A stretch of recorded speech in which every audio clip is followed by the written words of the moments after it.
बेटा मैंने तुझे 1 घंटे पहले भी फोन किया था लेकिन तूने फोन उठाया नहीं। सब ठीक तो है ना तेरे ससुराल में? कहीं तेरी तबीयत तो नहीं खराब हो गई? नहीं मम्मी, तबीयत तो ठीक है। आपको पता है ना मेरे ससुराल का क्या हाल है। अरे यहाँ पर सबको हर काम हाथ में किया हुआ चाहिए, किसी को बहू की पड़ी ही नहीं है। पूरा दिन काम करते करते बीत जाता है लेकिन किसी को एक पैसे की कीमत समझ में नहीं आती है मेरी। अरे जब फुर्सत मिलेगी तब बात कर पाऊंगी ना किसी से, बस इसीलिए नहीं किया था फोन। अरे क्या जरूरत है तुझे सबके हाथ में हर काम करके देने की? अच्छी खासी तो है तेरी सास, 2-4 काम में हाथ नहीं बटा सकती है। और सास क्या, तेरी ननद है, देवर है, वह भी कोई छोटे बच्चे तो है नहीं कि उन्हें सब कुछ हाथ में करके पकड़ाना पड़े। अरे अपना काम तूने खुद करना चाहिए ना। तू घर की बहू है, कोई नौकरानी थोड़ी ना है कि घर में सबके आगे पीछे घूमती रहेगी। अब क्या बताऊं मम्मी, मैं तो परेशान हो गई हूँ। एक तो रोज यहाँ पर मेहमानों की लाइन लगी रहती है, घर के कामों से किसी तरह छुट्टी पाओ तो मेहमान जीने नहीं देते। क्या बात है, आज फिर कोई मेहमान आने वाला है क्या? हाँ मम्मी, मेरी सास को तो घर में काम करने के लिए एक नौकरानी मिल गई है ना, इसलिए हर चौथे दिन कभी अपनी बहन को, कभी अपने भाई को, कभी अपनी ननद को बुलाकर बिठा लेती है। अरे खुद तो उन्हें कुछ करना नहीं होता है, सबकी सेवा करने के लिए मैं हूँ ना वहाँ पर। बैठे बैठे ऑर्डर चलाते रहो, और करना ही क्या है। अरे बेटा तू ऐसा करना, यहाँ आ जा, कोई जरूरत नहीं है तुझे रोज रोज गधा मजदूरी करने की। बताओ, सुबह से मेरी बेटी काम कर रही है, अब तो काम करके फ्री हुई है और अब मेहमानों को बुलाकर बिठा लिया। ऊपर से ना उन लोगों को तेरी कोई वैल्यू नहीं है। तू चाहे जितना भी काम कर ले, उनके लिए वो तेरी कीमत नहीं समझेंगे कभी। ठीक ही कहती हो मम्मी आप। ठीक है, मैं कुछ ना कुछ बहाना बनाकर थोड़ी देर में आती हूँ। जब अकेले मेहमान नवाजी करेंगे ना अपनी ननद रानी की तो अकल ठिकाने आ जाएगी। ठीक है बेटा तू आजा, मैं तेरा इंतजार कर रही हूँ। बहू। जी माँ जी। बहू मेरी बेटी आ रही है, तू ऐसा कर कुछ बढ़िया सा बना ले। बेचारी मेरी बेटी ने तो बहुत दिनों से कुछ ढंग का खाया ही नहीं है। उसके ससुराल वाले तो खाना भी बिल्कुल बीमारों वाला बनवाते हैं। माँ जी ऐसा क्यों कह रही हैं? रिया के ससुराल में उसे खाने पीने को नहीं मिल रहा है क्या? तू ना ज्यादा जबान मत चला, खाने को क्यों नहीं मिलेगा? लेकिन मायके में जो बात होती है वह ससुराल में थोड़ी ना रहती है। और वैसे भी उसकी सास का तो रोज का नाटक है, कभी घिया बनवा दिया, कभी तोरी। अरे मेरी बेटी को तो वैसे ही सख्त नफरत है ऐसी सब्जियों से। अब बेचारी को रोज रोज यही सब खाकर अपना काम चलाना पड़ रहा है। ढंग की कोई सब्जी तो उसके यहाँ बनती नहीं है। बस जब कोई मेहमान आता है तब 56 भोग बनवाती है उसकी सास। हर किसी की किस्मत ना तेरी तरह नहीं होती है। जैसे रोज तुझे पकवान खाने को मिल रहे हैं ना, सबको नसीब नहीं होते हैं। अरे तुझे पता ही कहाँ है, अभी ससुराल किस चिड़िया का नाम है। रिया की सास जैसी सास तुझे मिल जाती ना तब तुझे पता लगता। मम्मी जी खाना तो मैं पहले ही बना रख चुकी हूँ, और मैंने तो आज पालक का साग बना रखा है। अभी अभी तो मेरा काम खत्म हुआ है। दीदी आ रही हैं तो 1-2 दिन तो रुक कर ही जाएंगी ना। आज पालक खा लेंगी, शाम को मैं कुछ और उनकी पसंद का बना दूंगी अच्छा सा।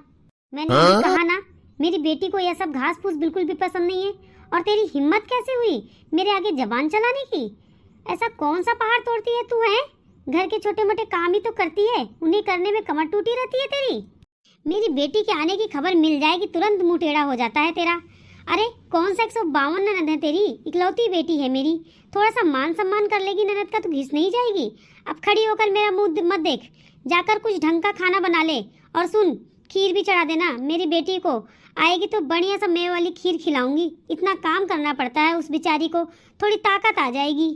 मम्मी जी अगर आपको खीर बनवानी है तो पहले थोड़ा सा दूध मंगवा दो, घर में तो काम भर का ही दूध है। अब अगर मैं खीर बना दूंगी तो बच्चों को पीने के लिए दूध नहीं बचेगा। हाँ तो क्या हो गया, एक दिन बच्चे दूध नहीं पियेंगे तो कौन सी बिजली गिर जाएगी? रोज तो पीते हैं ना तेरे बच्चे दूध। अपना बातों में टाइम वेस्ट मत कर, मेरी बेटी के आने से पहले ना सब तैयार हो जाना चाहिए। चल जा अब। अपनी बेटी का किया हुआ काम तो माँ जी को काम लगता है, लेकिन मेरा किया हुआ काम उन्हें नजर ही नहीं आता है। रिया दीदी की भी आदत ना खराब है, रोज रोज फोन करके अपने घर की सारी अपडेट देती रहती हैं। बेटी के ऊपर जरा सा काम आ पड़ा तो उसे फटाफट मायके बुलाकर बिठा लिया। अगर मैं भी ऐसा करने लगूँ तो, रोज अपने मायके जाकर बैठने लगूँ तो फिर क्या करेंगे ये लोग? माना कि रिया दीदी का ससुराल नजदीक है तो इसका ये मतलब थोड़ी ना है कि माँ जी रोज रोज उन्हें अपने यहाँ बुला ले। और रिया दीदी भी अपने ससुराल की जिम्मेदारी छोड़ यहाँ दौड़ती हुई अपनी माँ के पास चली आती हैं। माँ कहाँ हो तुम? अरे रिया बेटा आ गई तू? कुछ कह तो नहीं रही थी तेरी सास जब तूने कहा कि तू अपने मायके जा रही है? सुनकर सीने पे सांप तो लौट ही गया होगा। 2-4 काम जो करना पड़ जाएगा उन लोगों को हाथ हिलाकर। नहीं मम्मी, मैंने तो बहाना बना दिया कि मेरी मम्मी की तबीयत ठीक नहीं है, मैं उनसे मिलकर आती हूँ। और यह भी कह दिया कि मम्मी की तबीयत में आराम नहीं लगेगा तो मैं 1-2 दिन रुक जाऊंगी। अब तो मैं तो फुर्सत से आई हूँ मम्मी, 2-3 दिन के बाद ही वापस जाऊंगी। अरे तो मेरी तबीयत खराब करने की क्या जरूरत थी? कह देती कि तेरी भाभी को चोट लग गई है। तू ना बस हर बार मुझे ही बीमार किया कर। अरे छोड़ो ना मम्मी इन सब बातों को। अब तो पहले आप भाभी के हाथों की बढ़िया सी चाय पिलवाओ। मैं तो वहाँ सबको चाय पिला पिला कर ना एकदम परेशान हो गई हूँ। अब तो मैं 2-3 दिन यहाँ ठाठ से भाभी से जमकर सेवा करवाऊंगी। हाँ हाँ बेटा क्यों नहीं, तू ठहर जा, अभी मैं आवाज लगाती हूँ उसको कि तेरे लिए बढ़िया सी चाय बनाकर लाए। देख ले आवाज तो उसे भी आ गई होगी, लेकिन महारानी अभी तक अपने कमरे से निकल कर आई नहीं। ननद आ गई है तो आकर उसे दुख सुख पूछ ले, चाय नाश्ता लगा दे। हाँ कलयुग आ गया है। अब तो आजकल की बहुएं ना घर में किसी को आता देखकर खुशी नहीं रहती हैं। ननद का तो मुंह देखकर जैसे नानी मर जाती है इनकी। क्या बात है दीदी, आप ठीक तो हो ना? अभी तो पिछले ही हफ्ते आपका चक्कर लगा था, इतनी जल्दी फिर से? मेरी बेटी ने अभी एक गिलास पानी भी नहीं पिया और तुझे वो भारी पड़ने लग गई। तेरी आंखों में ज्यादा खटक रही है ना, तो तू जाकर अपनी आंखों पर काला चश्मा लगा ले। लेकिन मेरी बेटी से फालतू की बात करने की जरूरत नहीं है। अरे उसका घर है ये, जब मन करेगा तब आएगी। इस तरह से पूछने वाली तो होती कौन है? मेरी बात का गलत मतलब मत निकालिए माँ जी, मैं तो बस वैसे ही पूछ रही थी। अब रिया भी अपने ससुराल की इकलौती बहू है ना, ऐसे में पूरी घर गृहस्थी छोड़कर रोज रोज यहाँ आने में दिक्कत तो होती होगी ना उसे, बस इसीलिए पूछ लिया। कोई जरूरी काम था या ऐसे ही घूमने चली आई? तू ना ज्यादा अपना दिमाग मत चलाया कर, जाकर चाय नाश्ते का इंतजाम करा। और सुन, नाश्ते में नमकीन बिस्किट लाकर मत पटक देना मेरी बेटी के सामने, थोड़े से पकौड़े तल देना। माँ जी भी ना अपनी बेटी का घर बिगाड़ देंगी अगर इसी तरह उनको सिखाती रहेंगी तो। मुझे कुछ ना कुछ तो जरूर करना पड़ेगा इनको सही करने के लिए। अरे बेटा देख तो कैसे मुरझा गया है मेरी बच्ची का चेहरा। तू अपना बिल्कुल भी ख्याल नहीं रखती है। हाथ देख ले कैसे हो गए हैं, बिल्कुल फूलों की तरह मुलायम थे मेरी बच्ची के हाथ, और देखो अब तो काम करवा करवा के क्या हाल बना दिया है मेरे बच्ची का। मेरा बस चले ना तो मैं तो तुझे यहीं रख लूँ, भेजूँ ही ना। उन लोगों को तो तेरी बिल्कुल भी कदर नहीं है। मैं तो पूछती हूँ कि बाकी ससुराल वालों को छोड़, तेरे पति को भी तेरी नहीं पड़ी है क्या? अरे मम्मी छोड़ो ना, किसी को फर्क नहीं पड़ता है, सबको अपने काम से मतलब है। बस काम करके दो तो सब खुश। अगर एक काम भी आधा अधूरा रह जाए तो सबकी बुरी बन जाती हूँ। अब वह चाहे आपके दामाद हो या सास ससुर हो या देवर ननद हो, बस गूंगी गुड़िया बनकर काम में जुटे रहो तो सबको अच्छी लगती हूँ। इसलिए मैं तो यहाँ चली आती हूँ और संभालें अपनी घर गृहस्थी। जैसे अपने बच्चों को बिगाड़ के रखा है ना मम्मी जी ने, वैसे ही संभालेंगी भी। मैंने कोई ठेका नहीं ले रखा है उनका। अरे बेटा तू छोड़ ना, क्यों अपना जी जला रही है? अब यहाँ आई है तो क्यों यह सारी बातें सोचकर अपना मन खराब करती है तू? तू तो सुकून से यहाँ समय बिता, खा पी आराम कर, और हाँ जो भी खाने पीने का मन हो बता देना, उस महारानी को बना देगी तेरे लिए अच्छा सा। यह बता तूने अपनी सास से काम वाली रखने के लिए बात की कि नहीं की? अरे भाई इतनी पढ़ी लिखी बेटी है हमारी, उन लोगों ने तो बिल्कुल नौकरानी बना दिया है। बाल कपड़े शक्ल सूरत सब बेरंग हो गए हैं तेरे। तू बोलना अपनी सास से कि तुझसे अब यह चूल्हा चौका नहीं होता है, एक काम वाली रख लो घर में। अब मुझे इन लोग की बातें बर्दाश्त नहीं हो रही हैं, अब इन लोग को सुधारना ही पड़ेगा। भाभी चाय नाश्ता मैंने बना दिया है, आप लोग आराम से नाश्ता कर लीजिए, मैं जरा तैयार होकर आती हूँ। मेरी मम्मी का फोन आया है, मुझको मायके बुला रही हैं। मैंने उन्हें कह दिया ठीक है। अब दीदी आ गई है तो 2-4 दिन वो मम्मी के साथ रुकी तो हैं, मैं आ जाती हूँ मायके। क्या कहा? तू अपने मायके जा रही है? क्यों भाई अचानक ऐसा क्या हो गया कि तू अपने मायके जाने के लिए तैयार हो गई? अभी थोड़ी देर पहले तो तक तूने ऐसी कोई बात तो नहीं बताई थी। मम्मी जी आपको पता ही है कई दिन से मुझे बुखार आया हुआ है। मम्मी का भी ना सुबह फोन आया था, कह रही थी कि मायके आकर 2-4 दिन आराम कर ले ताकि तेरी तबीयत ठीक हो जाए।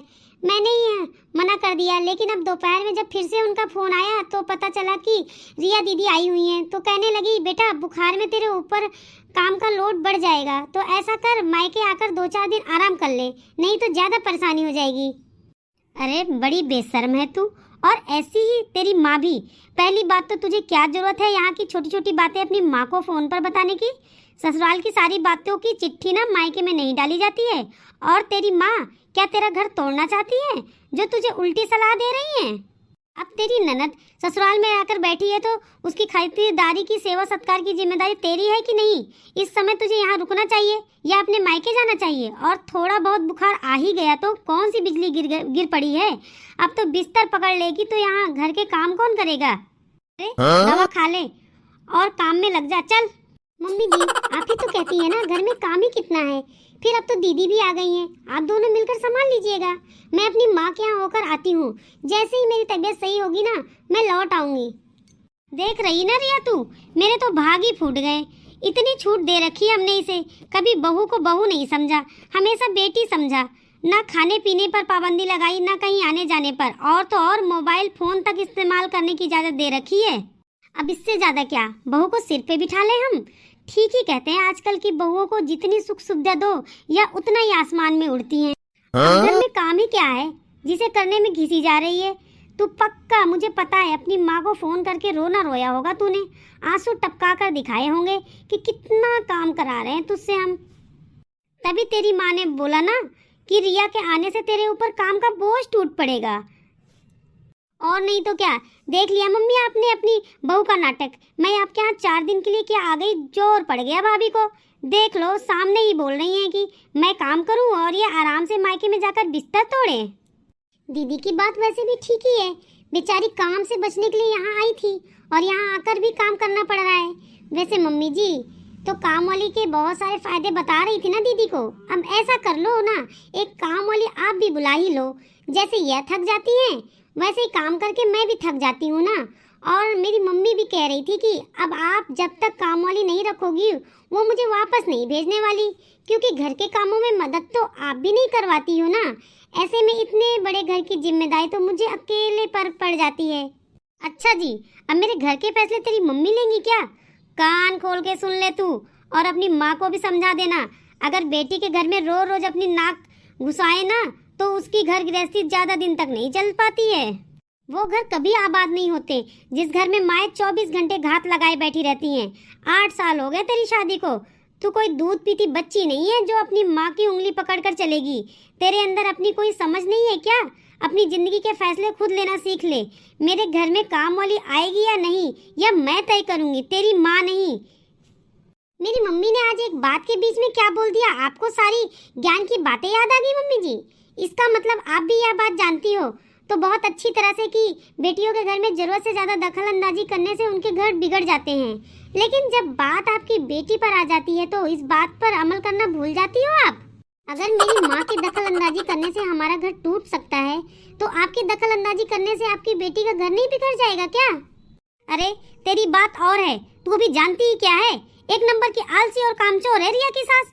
अगर मेरी बेटी की सास जैसी तुझे सास मिलती तो तू तेरी अकल ठिकाने आती। मम्मी जी हर हफ्ते आपकी बेटी आपके घर चली आती है या उल्टे सीधे बहाने बनाती है और यहाँ अपना बैग लेकर भागी चली आती है। आपको क्या लगता है इसकी सास के दिमाग में नहीं है? वह समझती नहीं होगी कि जब भी घर में कुछ काम होता है, कोई मेहमान आने को होते हैं तो अचानक उसके मायके में कुछ इमरजेंसी आ जाती है। कोई इतना बेवकूफ नहीं होता है, फिर भी वह रिया को मायके आने देती हैं। आपके दिन भर फोन कॉल करने पर भी विरोध नहीं करती हैं। इसका मतलब तो वह अच्छी औरत है। अगर बुरी होती तो आज क्या ऐसे रोज रोज अपनी बहू को मायके आने देती? अब आप ही देख लीजिए, साल में 3-4 बार ही मैं मायके जाती हूँ, उसमें भी आप मुझे खुशी खुशी नहीं भेजना चाहती, क्योंकि आपको भी मुझसे नहीं मेरे काम से मतलब है। आप भी तो बहू को काम करने की मशीन समझती है ना। अगर इंसान समझती तो क्या बुखार में भी अपनी बेटी को घर बुलाकर मुझे 36 व्यंजन बनाने का दबाव बनाती? अरे माँ जी छोड़िए, आपकी क्या बात करनी। दीदी आप तो सब देख ही रही हो ना कि मैं कैसे अपना घर चला रही हूँ। जब शादी होती है ना तो ससुराल को अपना घर समझना चाहिए। आप अपने पन से उस घर में रहोगी तो कोई आपको परेशान नहीं करेगा। मैं भी चाहती तो मम्मी जी के व्यवहार को देखकर कब की भाग गई होती, लेकिन नहीं, यह तो मेरा अपना घर है ना, और माँ जी जैसी भी है मेरी सास हैं। अब मुझे इसी घर में अपना जीवन बिताना है। घर में छोटी मोटी बातें तो होती रहती हैं, उन्हें क्या मन से लगाना। और सबसे बड़ी बात, मेहमानों के आने से कभी काम से जी मत चुराना। बहन बेटियां तो सबकी होती हैं, जैसे आप अपने मायके आई हो, आपकी बुआ सास और ननद भी तो अपने मायके आएंगी ना, और उनका वैसे ही स्वागत किया करो जैसा आपको अपने मायके में चाहिए होता है। बात तो तेरी सही है बेटा, मैं ना बेटी के प्यार में अंधी हो गई थी। सही कहती है तू, या वहाँ रहेगी नहीं, उनके दुख सुख नहीं देखेगी तो अपनाएगी कैसे उन्हें? 4 दीवारों के बीच की बात बस उन 4 दीवारों में ही रहनी चाहिए। बात बाहर आती है तो घर में टकराव होता ही है। क्या मम्मी, भाभी ने आपको प्रवचन सुनाया और आप उसकी तरफ हो गई? ये तो चाहती हैं कि मायके के नाम पर मुझे जो 2 रोटी बनाकर खिला रही है ना वह भी ना खिलाएं। चुप कर नालायक, तेरी इन्हीं बातों की वजह से मेरी बुद्धि भ्रष्ट हो गई थी। या बात बात पर ससुराल से फ़ोन करके रोना धोना बंद कर दे। तू दुनिया की कोई पहली लड़की तो है नहीं जो शादी करके अपने ससुराल गई है। यहाँ हाथ पैर हिलाकर थोड़ा काम कर लेगी तो घिसेगी नहीं। अब ऐसा है कि बहू ने चाय नाश्ता बना दिया है, तू आराम से खा और उसके बाद लंच की तैयारी तू करेगी। मिलजुल कर दोनों खाना बनाओ, उसको भी बुखार है, उसे भी थोड़ा आराम मिलेगा। और शाम को फिर तेरे भैया तुझे वापस ससुराल छोड़ आएंगे। अपने ससुराल वालों के साथ मिलजुल कर रहना सीख। उनके साथ समय बिताएगी तो अपने आप वहाँ के लोग, रीति रिवाज सब तुझे अपना अपना लगने लगेंगे। कहने को तो तू मेरी बहू है, लेकिन आज तुमने मुझे एक बहुत बड़ी सीख दी है। अगर हर माँ ये बात समझ जाए तो कभी किसी बेटी का घर नहीं बिगड़ेगा।